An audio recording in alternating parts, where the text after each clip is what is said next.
Welcome back to some professional Starcraft 2, seemingly from Infinity Game. Wait. This is from Base Trade TV's Momentum Cup.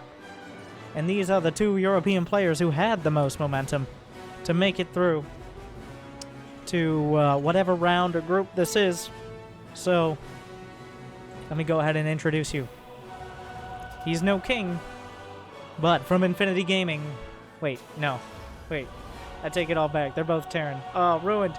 This is actually Clem from Infinity Gaming, the French Terran player, another young Terran player with incredible micro and a lot of potential, but never quite finding those like very deep tournament results that you'd hope for. Now my joke can work. In the top left, it is Marine Lord. As well. Wait, is Marine Lord French as well? I'm pretty sure. Is this a French Civil War? Oh, this could be bloody. I mean, yes. Another French Civil War. Alright. Grab your guillotines and your baguettes. Maybe not in that order. As we're on Winter's Gate, for no obvious reason, my personal favorite of the new maps. It implements the slow zones. The inhibitor zone generators that we've seen like for last season on Turbo Cruise, but it does it in a little more creative way than just down the center of the map. There are slow zones blocking some paths, but they can be opened up by rocks and avoided. So there is micro potential rather than, am I just going through the slow zones or not? The slow zones slow all units. That includes air units and buildings that might be flying or crawling, for example. I want to feel like I'm there. I want to feel like I'm on the battlefield. We might have to adjust that later. But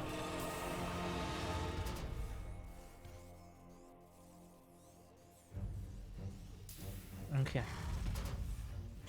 Terran versus Terran is a very technical matchup. All mere matchups are.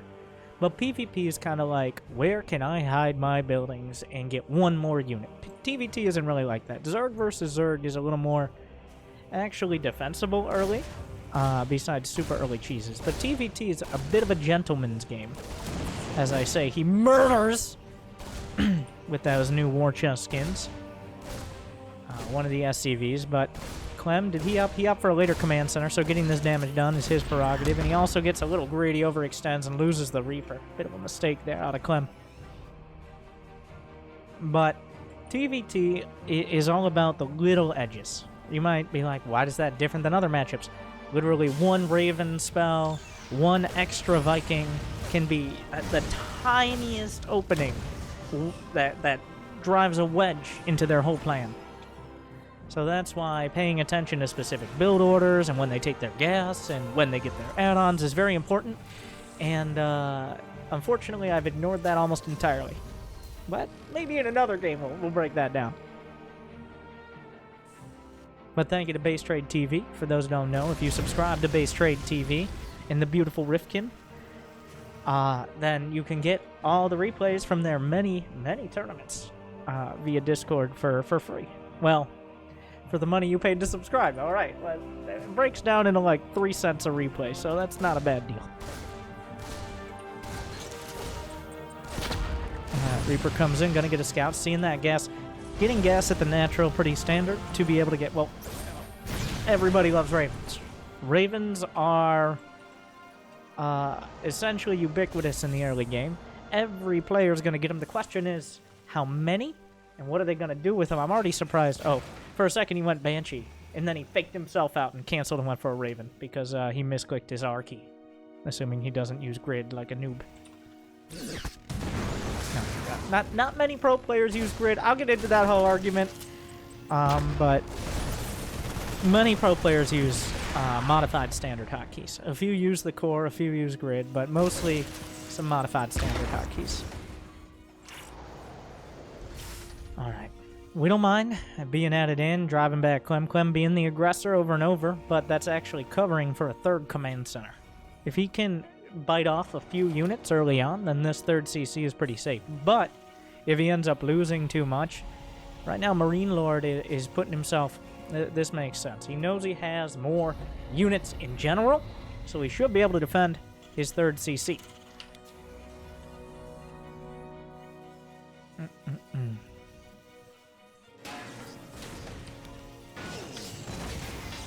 Alright.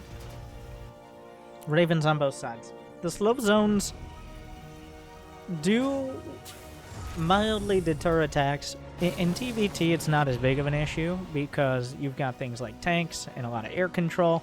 In Zerg versus Zerg especially, or in just most matchups involving Zerg, those slow zones are essentially no-go zones for many ground-based Zerg armies.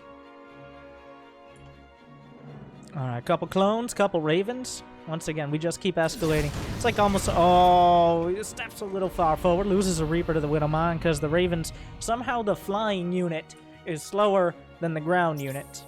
But, welcome to StarCraft. Those beautiful, shiny, and chrome... Ooh, that's a very dead Reaper.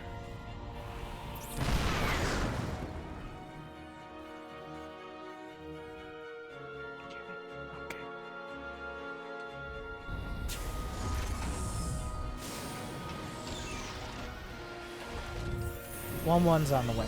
It looks like we're getting to the macro stage, where neither player has been able to carve out a significant edge. They're both going to be going into Marine tank unit compositions, which is going to be very dependent on upgrades and air control. We have 3 Ravens for both sides. Really leaning on those key tools between... I mean, what don't you like from Ravens? Okay? Ravens are some of the best units out there. They do a little bit of everything. You don't want to overdo it on Ravens because at some point, just straight up Marines will beat them. But having 3 means you have the potential to disable or Cheeto Dust / anti-armor. I prefer Cheeto Dust or Dorito Dust, depending on who you're sponsored by. A whole army. On top of the auto turrets to soak and do damage. Nice counter locks there out of Clem. Continually the aggressor in this game. So far, Marine Lord has held strong, but his Marines will have to be lorded over. He shoots his own Raven. Not the ideal choice, but he does find himself in position to box out the army of Clem. Alright. Clem still... He's got the advantage of map control with this. He doesn't have more units, just the fact he's in this position means that Marine Lord has to continually siege and unsiege, whereas Clem doesn't have to commit till he finds an opportunity. Now, of course, the risk is that his opponent just has too many units and he can't break them, but so far, the interference matrices... Oh, a triple scramble there, but are there enough units? The auto turrets are the choice out of Clem. Tanks shelling, targeting down the tanks. Well, Clem losing a lot of his tanks. Both sides, Marines do not survive the day. It looks like the tanks of Marine Lord will survive the battle. But most of Clem's army, most of Clem's key air units will go down. So in supply, Clem takes an advantage. But he lost, what do we got there? 3 tanks. He lost all 3 Ravens, so... Okay, so did Marine Lord. It's not as big of a deal as I made it out to be. Quite a trade. But I think the tanks matter. The tanks more than make up for that supply gap. 5 tanks to 2. That means he can have 1 or 2 at home and still potentially attack, but he has the leeway to move his units around and defend. So despite I'd call that a successful attack out of Clem. It doesn't give him any big edges that he can use to cut through later on. Now this is the key. We got to look at the things happening off the screen. We got 2-2 upgrades significantly quicker, about 30-45 seconds quicker out of Marine Lord. If he gets there with relatively even supplies and he's drawing it closer, on top of having more tanks, and there are no Ravens to kind of tilt the odds here, then that's an advantage you can play off. Combat shields is going to be done slightly quicker for Clem, but I don't know how much that is going to factor into a fight. The upgrades at this stage, if they both have combat shields, which Marine Lord will have eventually, that's going to be kind of a non-issue. Now this, why are you out here? The slow zones. Okay, sieges up the tanks, looking for position, not going to find it.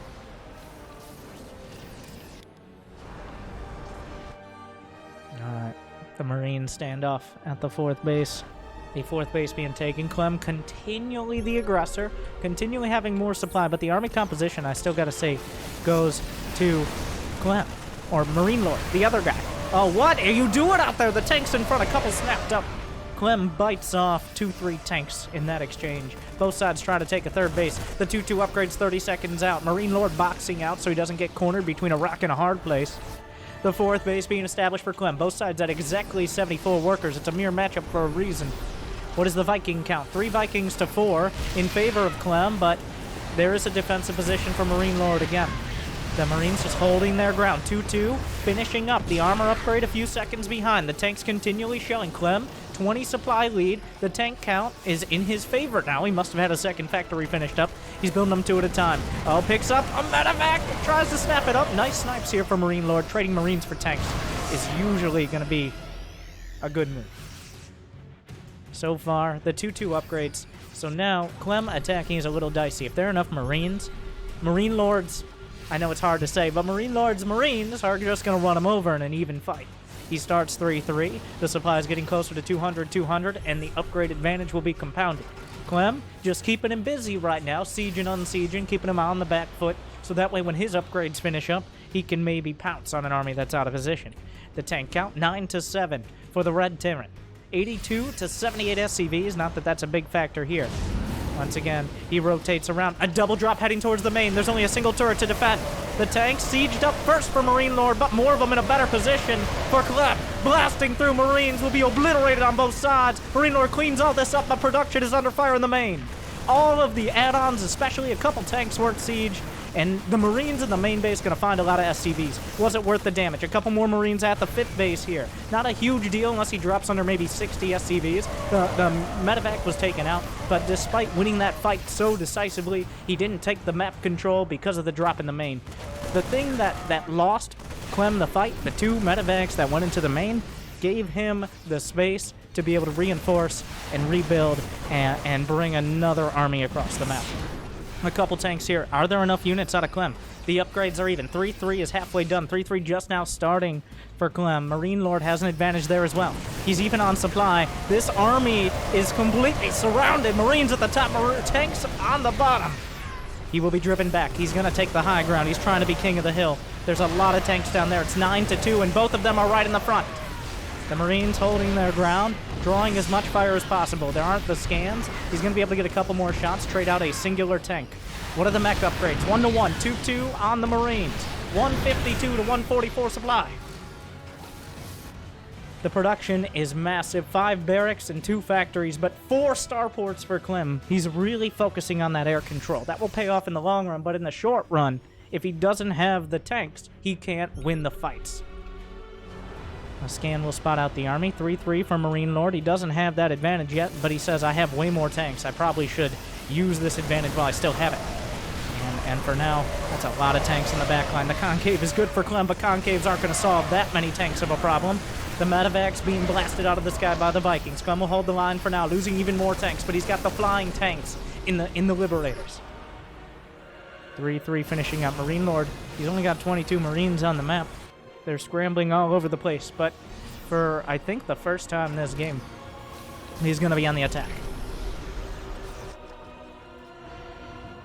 Clem, the worst mistake Clem could make now is overcommitting to a fight before he has a critical mass of air units. Liberators and siege tanks, the double siege composition. But there's just not enough on the ground. A 2 upgrade advantage, only a single tank, you're not going to solve that problem like that. The tank count is now 9-2 once again. Every single tank that comes out for Clem is being chopped to pieces by the Marines and the tanks of Marine Lord.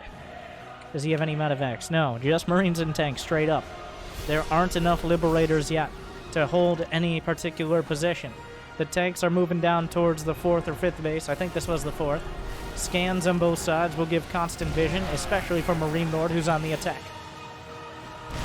His base being shelled should go down. There's not much here. Some Liberators might force a resiege. No repair. The SCVs will evacuate at the last second. A couple Marines take down the very fragile sensor tower. Only 200 HP on that. Marines coming down the ramp, trying to do whatever they can. The boys are pulled from the back! He'll be able to flank and crush this army. But, crush might have been a strong word here. He didn't want to risk his air control. He doesn't drop the Vikings till the last second. Clem loses a lot, so we have to ask, at what cost? Marine Lord has replaced his signature unit, whereas Clem is more focused on unit composition.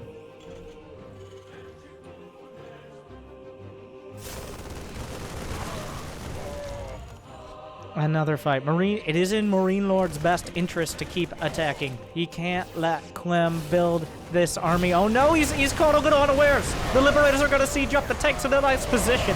And that'll force Marine Lord back. He can't afford many more mistakes like that. Not while building this unit composition. It is 4 starports now to 3. Now Marine Lord has to go back. Well, Clem built that Liberator Viking count so quickly. Despite losing some small fights, it appears he's winning the war for now. The Liberators continually driving back the tanks. Siege tanks to buffer. Medevacs knocked out of the sky, meaning the Marines are easily obliterated by pretty much anything. Suddenly, Clem once again finds himself with a successful attack angle. Now, still not that many units here. Straight up Marines might be enough to break this, but a big wave of reinforcements for Clem. They might have to trade the bases here. A few Marines down to the south. I don't believe there was a command center, but they kill some SCVs.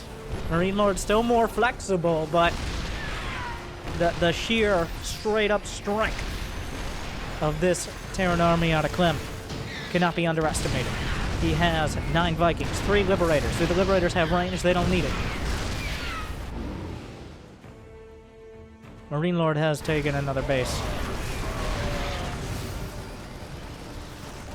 Positioning those buildings in the choke point, working against Marine Lord here. He's going to try to snap up the Liberators. That means the medevacs. Oh, he tries to drop from the back. Anti-armor missile coming in. The Dorito dust will coat the tanks, but will Marines ever get close enough to take advantage of it? The answer, unlikely. Medevacs making their way. There's actually a slow zone on the edge of the base. Marine Lord dipping in supply. There's not a planetary. GG, Clem! Very decisive. From start to finish, closes it out, doesn't give Marine Lord any chance to recover. Even when the attacks seem to fail, the amount of time that Marine Lord spent recovering was more than enough to keep Clem in a good spot. He gave up, like, I gotta compliment how flexible he was. Like, okay, this attack might not be great, but I'll throw a drop in the main. Or, I'm going to lose that base. Okay, but can I counterattack? He was the first one. He was in the driver's seat, and Marine Lord was behind him for most of the game. Like, he took good fights, but Clem went the distance. The ultimate army in TVT, especially in that scenario, is your air control plus tanks. Like, your advanced Wings of Liberty, siege tanks, and Vikings, right?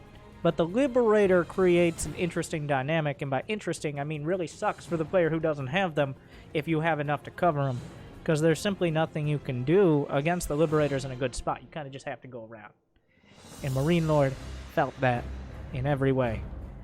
And Clem takes the victory. Thank you to Base Trade for the replay. Thank you for watching. If this ends up on the tubes, smash the like button like Clem smashed Marine Lord's tanks. Ring the bell. I'm told, like, YouTube keeps telling me to tell people to ring the bell, because not only do you have to subscribe, you have to do more things, because you gotta, like, super subscribe. So it's like, I really want to check this out. It's like, why is Winter uploading Witcher videos?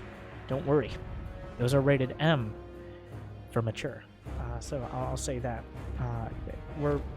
This is way too long of an outro. If this was YouTube, where's my dramatic EDM music? I got it. Thank you! Check out my other videos! Yes! Do it now!